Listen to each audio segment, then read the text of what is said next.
दोस्तों, आज के इस वीडियो में भक्त और भगवान के बीच के संबंध के बारे में बात करेंगे।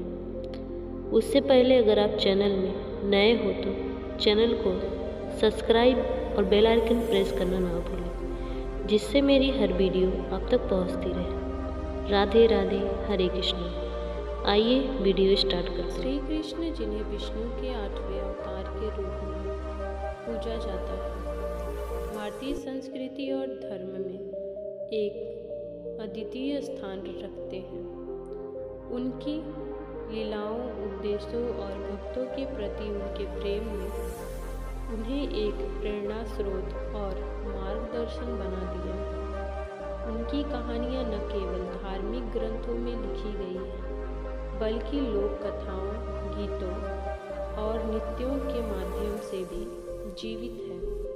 श्री कृष्ण और उनके भक्तों की कहानियों में एक दिव्य प्रेम और भक्ति का भाव झलकता है। श्री कृष्ण का जन्म मथुरा में हुआ, जब कंस ने उनके माता पिता देवकी और वासुदेव को कारावास में रखा था। बचपन में ही कंस के अत्याचारों से बचाने के लिए वासुदेव ने उन्हें गोकुल में नंद बाबा और यशोदा के पास भेज दिया। यहीं से कृष्ण की बाल लीलाओं की शुरुआत होती है। गोकुल में कृष्ण ने अपनी बाल लीलाओं से सभी का मन मोह लिया। वे मक्खन चुराते, गोपियों को छेड़ते और अपने मित्रों के साथ नटखट शरारतें करते। उनकी लीलाओं ने सभी गोपियों के हृदय में उनके प्रति अपार प्रेम और भक्ति जागृत कर दी। गोपियाँ श्री कृष्ण के सबसे बड़ी भक्त थीं। उनमें से एक राधा उनकी प्रिय सखी और प्रेम की प्रतीक मानी जाती है। राधा और कृष्ण की प्रेम कहानी केवल सांसारिक प्रेम नहीं थी, ये आत्मा और परमात्मा के मिलन का प्रतीक है। गोपियों की भक्ति इस बात को दर्शाती है कि जब भक्ति सच्ची होती है तो भक्त और भगवान के बीच कोई दूरी नहीं रह जाती। गोकुल वासियों पर जब इंद्रदेव ने वर्षा के माध्यम से प्रलय मचाने का प्रयास किया, तब कृष्ण ने अपनी दिव्य शक्ति का प्रदर्शन किया। उन्होंने गोवर्धन पर्वत को अपनी छोटी उंगली पर उठा लिया और गोकुलवासियों को वर्षा से बचाया।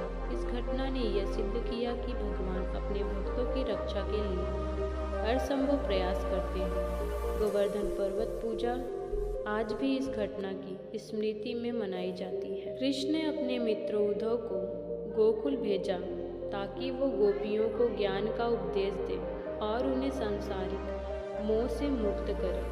लेकिन जब उद्धव ने गोपियों से संवाद किया तो उन्होंने पाया कि उनका प्रेम और भक्ति श्री कृष्ण के प्रति इतनी गहन थी कि उन्हें किसी उपदेश से नहीं समझाया जा सकता था। गोपियों ने उद्धव को यह सिखाया कि भक्ति केवल हृदय का विषय है, न कि केवल ज्ञान का। श्री कृष्ण और उनके बचपन के मित्र सुदामा की कहानी सच्ची मित्रता और करुणा का उदाहरण है। सुदामा एक गरीब ब्राह्मण थे जो कृष्ण की सहायता मांगने द्वारका आए। उन्होंने कृष्ण को चावल का एक छोटा सा बंडल भेंट किया, जिन्हें उन्होंने अपने प्रेम से लाया था। कृष्ण ने न केवल उनके उपहार को स्वीकार किया, बल्कि उनकी गरीबी को दूर कर दी। ये कथा यह दर्शाती है कि भगवान अपने भक्तों के प्रेम को सबसे ऊपर रखते हैं। महाभारत में श्री कृष्ण ने अर्जुन के सारथी और मार्गदर्शन के रूप में अपनी भूमिका निभाई। युद्ध के मैदान में जब अर्जुन कर्तव्य और संबंधों के बीच उलझ गए तो श्री कृष्ण ने उन्हें गीता का उपदेश दिया। भगवद गीता में दिए गए उनके उपदेश मानव जीवन के लिए एक मार्गदर्शन है। उन्होंने सिखाया कि निष्काम कर्म, भक्ति और ध्यान के माध्यम से मनुष्य आत्मा की शांति और परमात्मा से मिलन प्राप्त कर सकता है।